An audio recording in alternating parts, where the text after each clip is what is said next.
and everybody was scared to talk about it because he'd have him killed. Joe Rogan has tackled some of the darkest and most controversial topics in the entertainment world, but nothing prepared him for what he revealed during this chilling episode of his podcast.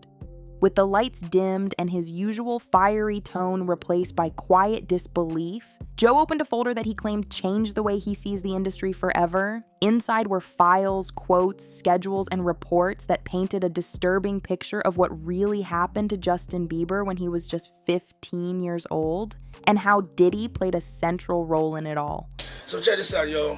Justin, you ever seen the movie 48 Hours? Right now, he's having 48 hours with Diddy, him and his boy. They're having the times of their lives, like where we hanging out and what we doing. We can't really disclose, but it's definitely a 15-year-old's dream. I have been given custody of him. He signed to Usher. I'm signed to Usher. I had legal guardianship of Usher when he did his first album. I did Usher's first album. I don't have legal guardianship of him, but for the next 48 hours, he's with me. So they wouldn't let him. Actually, someone made reference to the fact that Diddy trying to get at Bieber the way he was trying to get at Bieber was looking a little predatory. And then Usher came in and discovered it and managed him and got custody of him and promised to look after him. And then he sent him to the diddler. Does that sound like a good guy? It's horrible. Does that sound like a good guy? Now that we know what Diddy's really like. What kind of fucking asshole do you gotta be to take another boy, another talented boy, and put him in your place so it ain't gotta be you no more? Because that's what pedophiles do. They get victims, and then once they get to a certain age and they get too old for them to enjoy them, they send them out to go get other young kids. Now, if Usher is a procurer, and if Usher knew what was going to happen to any of those young children that he took to the Flavor Freak off, is he a good guy? Especially considering what happened to him, especially considering that he sat Howard Stern, and Howard Stern said, would you send your kids to Puffy's Flavor Camp? And his immediate response was, hell no! So it's good enough for everybody else's kids, but it's not good enough for yours. Justin Bieber had a post the other day on his Instagram talking about all the drugs that he did when he was younger and how much it fucked him up. And now he's got a relationship with the Lord, and he's got, he's married, and he's trying to be a normal person. Yeah. But he's struggling with the fact that he was insanely famous when he was a kid. Diddy bought his son a Bentley. Maybe, he could buy you one also while you're out. He got me a Lamborghini. That's nice. I haven't gotten it yet, though. Yeah, I know. When is that coming, that Lamborghini? We talked about this last time. He had the Lamborghini for a day or two, and he had access to the house, and he knows better than to be talking about the things that he does with Big Brother Puff on national television. What's up, man? You good? I'm good. How are you? All right, young brother, everything's good? Everything's Selling great. out arenas and everything? Yeah. Starting to act different, huh? You ain't been calling me and hanging out the way we used to hang out.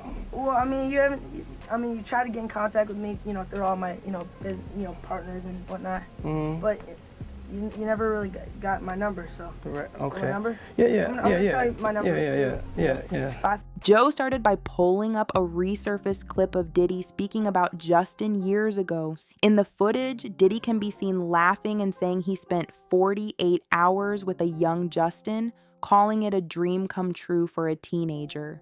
But what was once dismissed as odd celebrity banter now felt deeply unsettling. Diddy refused to give details, saying only that what they did together couldn't be disclosed. Joe paused the video, shook his head, and said plainly, "That's not a mentorship, and that's something else entirely. Sadirwan Sar." But the revelations didn't stop with old interviews. Joe dove into a timeline of events backed by travel logs, handwritten notes from Justin himself, and industry schedules that raised major red flags. According to the records, Justin had been placed in Diddy's care, not through legal systems, but by informal handoff. Usher, Justin's early mentor, reportedly had temporary guardianship of him before allowing Diddy to take over for a brief period. This wasn't an official contract, Joe explained. It was more like passing a kid around like a project. What's going to happen, though, you think? Well, Diddy's going to be in jail for the rest of his life. I think he's probably going to get Think he's hit up. saying, though? I don't know. I don't even think it matters. But then it's just another Epstein. There's It's murder another cases. Ghislaine Maxwell, where there's somebody gets murder indicted and cases. nobody else. Indicted for trafficking kids to Right. no to, one. to no one. I got my MTV out. Savage! I'm a savage! Oh! I'm a savage! Whatever I want, I'm going to get! Whatever I want, I have to get! Everybody hung with Diddy. That's the other tricky thing. Like, Diddy hung out with everybody. And I've spoken to a bunch of people who are like, yo, great dude, like, always there for you, never asked for a single thing. Till 1 a.m. And then freak off. Everybody says, get out of the house. It's just amazing how many people on the Diddy party list that are supporting Kamala. Too. Yeah, seriously. It's like insane. Publicly, openly, all in. Yes. It's like J-Lo was like his ex-girlfriend. and it's like now deciding she's like warning people against Trump. I'm like, well, wait a second. So how many people did she warn against Diddy? Right. Oh, 0. Okay. Right. Well, maybe we shouldn't trust her opinion. P. Diddy party. This is what happens to the white man. It's so unfortunate. You gotta pull back though, so they can see. That's crazy. Matt, move out the way. You're still alive. Look at that. Look. Would you? Get a drink on his head. And that's James from Simeon Mobile Disco. He is a actual DJs aren't supposed to pass out, but when they come to one of my parties, this is what happens to them. And then there's also like people that are elites, and that's their thing. Like their thing is to do something that is horrible, and it's not available to other people. So it's like, I think there's like a sickness that people have when they have power, like extreme power, and then what else can I do? What else can I do? What else is what else is taboo? What else is forbidden? The thing is, like, we're getting the rumors from the internet, and the internet thinks that the Taliban took out that bridge in Baltimore. So it's like, who fucking knows? Who knows what's real? That's what Diddy's lawyers, I think, said. It was like that. These are just trumped up charges. Not trumped up. I don't think they said that, but like bullshit charges. Dude, when Homeland Security invades your house, You got problems. with dudes with fucking guns and body armor. In one of the most heartbreaking moments of the episode, Joe read a note believed to be from Justin during that time. Scrawled in tired handwriting, it said, "I just want to rest. I'm too tired. Please not again." Joe placed the note on the table and looked into the camera. "That's not a superstar talking," he said. "That's a child pleading for a break." As the episode went on, Rogan introduced evidence from a therapist's deposition. The report detailed Justin's mental state at the age of 16, calling him emotionally disconnected, pressured beyond reason, and constantly trying to meet impossible expectations. The terms mental fatigue, loss of control, and hypermonitoring stood out in bold. Joe's voice cracked as he read the findings.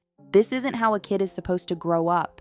And then came the video footage. Joe showed stills from a short clip submitted to investigators. Justin at 15 walking down a hallway at 3 a.m., holding his guitar, flanked by 2 adults. He didn't look excited. He didn't look inspired. He looked drained. Behind him, a whiteboard listed rules for what was called Full Immersion Weekend. No outside calls, limited phone use, and nonstop rehearsals. This wasn't a training retreat, Joe said firmly. This was isolation.